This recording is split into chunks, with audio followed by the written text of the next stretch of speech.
أعوذ بالله من الشيطان الرجيم.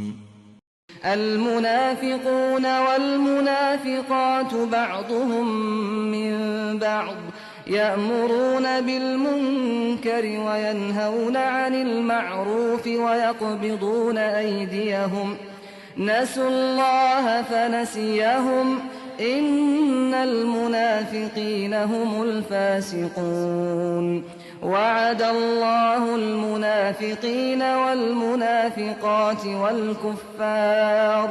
والكفار نار جهنم خالدين فيها هي حسبهم ولعنهم الله ولهم عذاب مقيم كالذين من قبلكم كانوا أشد منكم قوة وأكثر أموالا وأولادا فاستمتعوا بخلاقهم فاستمتعتم بخلاقكم كما استمتع الذين من قبلكم بخلاقهم وخضتم كالذي خاضوا أولئك حبطت أعمالهم في الدنيا والآخرة وأولئك هم الخاسرون ألم يأتهم نبأ الذين من قبلهم قوم نوح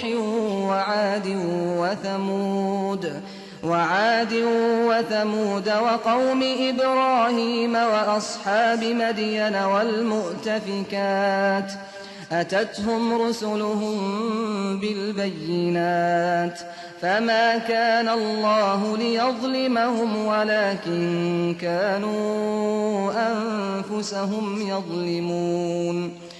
منافق مرد اور منافق عورتیں سب ایک ہی طرح کے لوگ ہیں۔ یہ برائی کی تلقین کرتے، بھلائی سے روکتے اور اپنے ہاتھ ہر خیر کے لیے بند رکھتے ہیں۔ یہ اللہ کو بھول گئے تو اللہ نے بھی انہیں بھلا دیا۔ حقیقت یہ ہے کہ یہی منافق ہیں جو بڑے بد عہد ہیں۔ ان منافق مردوں اور منافق عورتوں اور کھلے منکروں کے لیے اللہ کی طرف سے دوزخ کی آگ کی وعید ہے جس میں یہ ہمیشہ رہیں گے۔ ان کے لیے یہی کافی ہے۔ ان پر اللہ کی لعنت ہے اور ان کے لیے دائمی عذاب ہے۔ ایمان کا جھوٹا دعویٰ کرنے والوں انہی لوگوں کی طرح جو تم سے پہلے ہو گزرے، وہ زور میں تم سے زیادہ اور مال و اولاد کی کثرت میں تم سے بڑے ہوئے تھے، سو انہوں نے اپنے حصے سے فائدہ اٹھایا اور تم نے اپنے حصے سے فائدہ اٹھا لیا، اسی طرح جیسے تمہارے اگلوں نے اپنے حصے سے فائدہ اٹھایا تھا، اور تم نے وہی بحثیں کی جیسی انہوں نے بحثیں کی تھیں۔ یہی وہ لوگ ہیں جن کے اعمال دنیا اور آخرت میں ضائع ہو گئے اور یہی نامراد ہونے والے ہیں۔ کیا انہیں ان لوگوں کی خبر نہیں پہنچی جو ان سے پہلے گزرے؟ نوح کی قوم عاد و سمود، ابراہیم کی قوم، مدین والوں اور ان بستیوں کی خبر جنہیں الٹ دیا گیا۔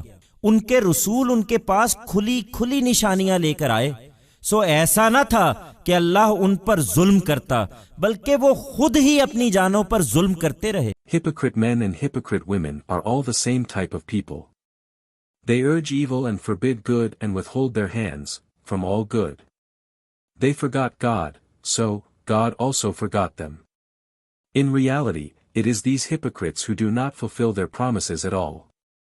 For these hypocrite men and hypocrite women and open disbelievers there is the warning of the fire of hell in which they shall abide forever. It alone is sufficient for them. The curse of God be on them. And for them is an eternal torment. O false claimants to faith, like the ones who lived before you. They were mightier and blessed with greater wealth and more children than you. So, they benefited from their share and you benefited from your share in the very way those before you benefited from their share and you indulged in the same debates as they did. It is these people whose deeds went waste in this world and in the hereafter, and they are the ones who shall be the losers. Has not the news of those before them reached them, the people of Noah, the Ad, the Samud, the nation of Abraham, the dwellers of Madian and the inhabitants of settlements that were overturned? Their messengers brought veritable signs to them. So, it was not that God was unjust to them, they, in fact, continued to be unjust to themselves.